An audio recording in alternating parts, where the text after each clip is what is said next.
Election آ رہے ہیں 8 فروری کو یا 11 کو ہوں گے، ٹھیک ہے، ان قریب آئیں گے۔ آپ کے سامنے ہے جو بھی حکمران ہیں جو اب موجود ہیں یا پچھلے تھے، جو بھی ہیں، ان میں سے دیکھ لیں۔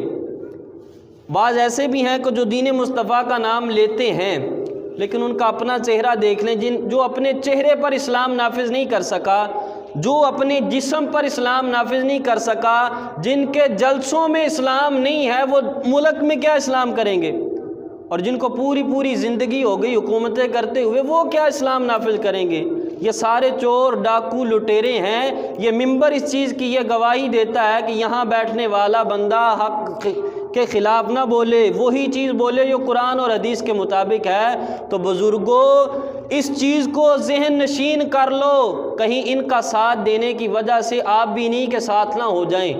اس لیے یہ آنے والا دور ہے، یہ آپ کو یہ بھی کہیں گے حاجی صاحب ہم آپ کے نوکر، ہم آپ کے خادم، میاں صاحب ہم آپ کے خادم، حکم دیں، لیکن اس کے بعد کوئی بندہ نظر نہیں آئے گا یہ کون ہے یا کہاں سے آئے ہیں، کدھر گئے ہیں۔ یہ خود دین کے پہرے دار نہیں ہے، دین میں وفاداری کرنے والے نہیں۔ یہ حکومت دیکھ لیں انہوں نے کیا غداری کی، ممتاز قادری کو پھانسی چڑھایا، وہ عاشق رسول تھا۔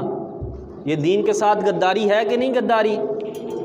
پھر پچھلی حکومت دیکھ لیں انہوں نے کیا کیا، جو ختم نبوت کی خاطر، حضور کے دین کی خاطر جنہوں نے پہرا دیا، جو کفر کے خلاف بولے سرعام، ان کے سینوں پر گولیاں چلائیں، یہ دین والے ہیں۔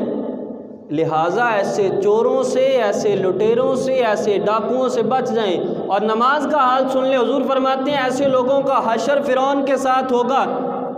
ان لوگوں کی ریکارڈنگیں موجود ہے، قرآن خاتم النبیین جس کو نہیں کہنا آتا، جس کو قرآن کی سورت اخلاص نہیں آتی، جس کو سورت کوثر نہیں آتی، وہ ملک کیسے چلا لے گا جس کو قرآن پڑھنا نہیں آتا؟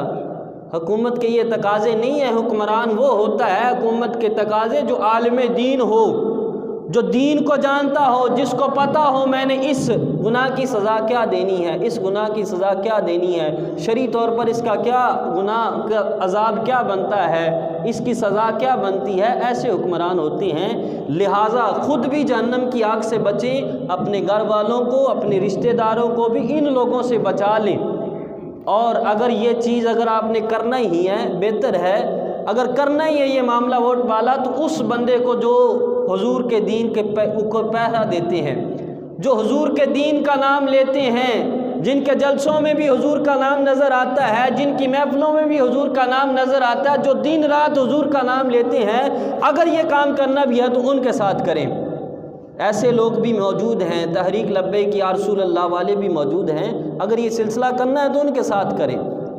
تو غور کریں، حضور فرماتے ہیں جو حاکم حکومت کی مصروفیت کی وجہ سے نماز ترک کرے گا، فرمایا اس کا حشر فرعون کے ساتھ ہوگا۔ اور فرمایا فرعون کا وزیر بھی تھا حامان، فرمایا جو وزارت کی وجہ سے نماز کو ترک کرے گا اللہ اس کا حشر حامان کے ساتھ کرے گا۔ فرمایا جو مال و دولت پیسے کی وجہ سے نماز کو ترک کرے گا اس کا حشر قارون کے ساتھ ہوگا۔ اور فرمایا جو تجارت کی وجہ سے، جو کام کاج کی مصروفیت کی وجہ سے جو کہے گا مولوی صاحب عصر کا ٹائم تو گاہکی کا ٹائم ہوتا ہے، مغرب کے وقت میں دکان بند نہیں کر سکتا، اگر میں دکان بند کروں تو 1000 روپے کا نقصان ہو جائے گا، میں مسجد نہیں آ سکتا، میں نماز نہیں پڑھ سکتا۔ فرمایا مکے کا بڑا منافق ابی بن خلف، حضور فرماتے ہیں اس تاجر کا جو تجارت کی وجہ سے، جو کام کاج کی وجہ سے نماز ترک کرتا ہے، حضور فرماتے ہیں اللہ جہنم میں ابی بن خلف کے ساتھ اس تاجر کو رکھے گا۔ اب بھائیو غور کرو، نماز نہ پڑھنے کا